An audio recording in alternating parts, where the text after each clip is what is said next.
you said Bitcoin is better than gold. And then you said, no, wait, it's 10 times better. No, 100 times better. No, 1,000 times better. And listen, I agree with you that Bitcoin is better than gold in every way, but you guys, I was waiting for you guys to kind of like dig into that a lot deeper, and you went on to the next topic, and the other guy didn't want to dig into it. So I'm very curious as to all the reasons. I mean, I know what I think, but let's dig into that a little bit. Sure. Well, I think I ended up saying Bitcoin's 1,000,000 times better than gold. 1,000,000 times. Look, I mean, gold was the best commodity money we could come up with for 5,000 years. Yeah. And I think it peaked in the 19th century. But as we go into the 21st century, what everybody wanted in gold was they wanted a store of value, something they could buy and bury under their house and keep for 20, 30, 40 years. So they didn't have to worry about having the value inflated away or having someone steal it. If you trust a company, then maybe the company fails. If you have your money in a ranch, you can't move the ranch. Politician, a mayor or a governor can tax the ranch away. If you have your money in cattle or soybeans or corn, that might not work for you. If you have your money in dollars, every year the Fed's been printing 5% more dollars, except for this year when they printed like 40% more dollars. Yeah. And they keep inflating away.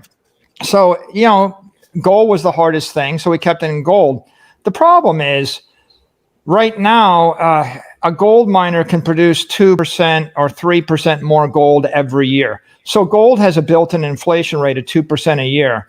That gives it a half-life of 35 years. If there were no other problems, then in 35 years, you'd lose half your money. In 60, 70 years, you'd lose 75% of your money. Yeah. And in 100 years, you'd lose 87.5% of your money. But it's worse than that, because if I want to move a lot of gold from New York to Tokyo, that costs me 25 to 50 basis points.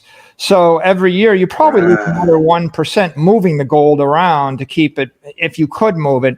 So and then the last problem is nobody knows where the gold is, and you can counterfeit it. And if you leave it in the bank, they can lie to you about it. And that means that I can start a gold fund and I can issue $1 billion worth of gold shares, but only have 500 million worth of gold in the bank, which means that I'm counterfeiting the gold and derivatives. And so you put all those things together, you're kind of inflating the gold supply 4% a year, which is another way of saying that over the course of 20 years, you're going to lose half your wealth in gold. And that means, over the course of 100 years, you're losing 95% of your wealth in gold. And that it's the best thing if we didn't have anything better, but no, we have something better. We have Bitcoin, which is kind of designed to be the perfect pharmaceutical grade gold, synthetic, all of the good things about gold, none of the bad things. You can't make any more of it. You can't lie about it. Everybody can hold it in their own hand or in their own head. You can audit the supply every 10 minutes. And if you don't trust the bank, you can take it with you in your pocket. And if you don't trust the government, or if California wanted to triple tax it, you move it to Wyoming. And if Wyoming and California, whatever, you can move it to Switzerland. Yes. Right? Bitcoin is what people wanted in gold. And gold is the next best thing, but the next best thing is not so good. Yeah. Hold on. Hey, pharmaceutical grade. OMG. Yeah, we had Charlie Lee, John's close friend Charlie Lee on the show, and he told a story. I don't know if it was the 1940s, John. It was a long time ago. But Charlie's grandfather had gold strapped to his body because he wanted to try to get it out of China. To your point of how do you move the physical gold? And obviously, you can only carry so much gold on your body before it looks ridiculous or it's too heavy. But with Bitcoin, there is there's no problem moving the supply. It's free. It's permissionless. It happens in nearly an instant. You can move it to any place on Earth, like that. Yeah, everything that gold does, Bitcoin can do better.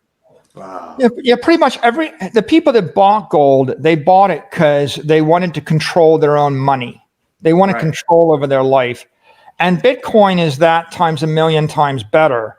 Because I can show up at your ranch in Zimbabwe and put a gun to your head and shoot you and take your gold, and I can take your ranch. I could take everything you own. But on the other hand, if you know that someone's coming for your Bitcoin in 20 minutes, you can move it 8,000 miles for $2. Yeah. And even if they shoot you, they're not getting it. Yeah. Right? And try smuggling a bar of gold through a metal detector. I mean, when you need to move, you won't be able to.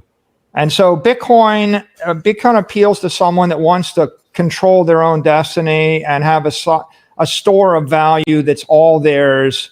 And you don't have to live in fear that the mayor, the governor, the president, a regulator, the bank will seize it from you. And so that's why it's so compelling. By the way, there's one other reason it's compelling, which is... In addition, first argument is Bitcoin is pharmaceutical grade gold, all the virtues, none of the hangover. That's the first element. The second element is Bitcoin is big tech monetary network. It's Facebook for money. When you put that Bitcoin on the Bitcoin network, then you've got all of the benefits of being able to move the gold at the speed of light around the earth, and you can program it so it's 1,000,000 times faster and it's 1,000,000 times smarter. You're never going to bark at Alexa, send $10,000 worth of gold to my sister in Australia. Yes, sir, it's done. But you can say send 10,000 of Bitcoin to my sister in Australia. Apple can program Bitcoin into the iPhone, right? And so think of is what I said. It's like, Kodak is how we used to store our photos. We take a photo and we put it in a shoebox in our attic. Right. Bitcoin, and Apple is how we store our photos today. You take a photo with your camera and it goes in the iCloud. So Bitcoin is the same way. It's like you want to store your money, instead of putting it in gold in the basement, you dematerialize it to Bitcoin. You put it in cyberspace. And now, as the computer gets better, as the iPhone gets better, as the networks get faster, your money gets better. Nobody is ever going to program a new feature into gold. They're never going to make it better. Yes. God's done with it. 5,000 years. The last innovation in gold was when they created the 400-ounce gold bar, London Good Delivery bar, that looked pretty, that you could put into a vault that someone else controls, but not you. Try walking through an airport with one of those bars in your pocket. How much is that? Like 20 pounds? 20 pounds? 25? Hey Ben, can you imagine Michael at a boardroom talking about Bitcoin? Because I'm convinced that Bitcoin is 1,000,000 times better than gold in like 3 minutes. So think about this guy walking in the boardroom and trying to convince them to buy $425 million worth of Bitcoin. Well, that was actually, Michael, that was actually one of my next questions. Because I thought this was fascinating. And I will not make you identify said person, but you said you presented to the board, hey, this is my plan. I want to buy all this Bitcoin. And you had essentially one dissenting member. And you said, okay, set up a meeting with the dissenting member. And you sit down with him. And the funny thing is, listen, the guy's like, I own Bitcoin. And so the point is that he had to publicly be against or be cautious of the investment. But privately, he realizes, like you realize and I realize and John realizes, that this is the way to go. Yeah, I think there are a lot of people that they all secretly, they know this is a good idea. But they're not quite sure what the other people in the room will think. So publicly, they're conservative. It's like, oh, it's a new idea. We'll just be careful and we should be skeptical because they think that's the mature, prudent thing. But then when you get them one-on-one, they're like, oh, yeah, I own it. Yeah, it's a good, great. So a lot of times you just have to give them the right way to support you, and you got to give them, their privacy and their ability, the time for them to come around, because it's such a compelling idea. Like, why wouldn't you want, pharmaceutical grade gold that solves all your problems and will keep your wealth for 100 years and no one can screw it up? Who doesn't want that? So you're just like, well, it's such a good idea.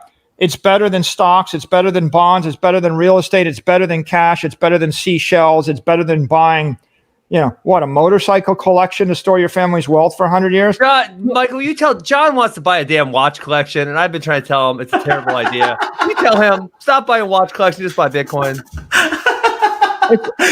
You can buy things you love. It's just that they're not going to double in price every year or go up in value by a factor of 2 every year. And you kind of, Bitcoin does. So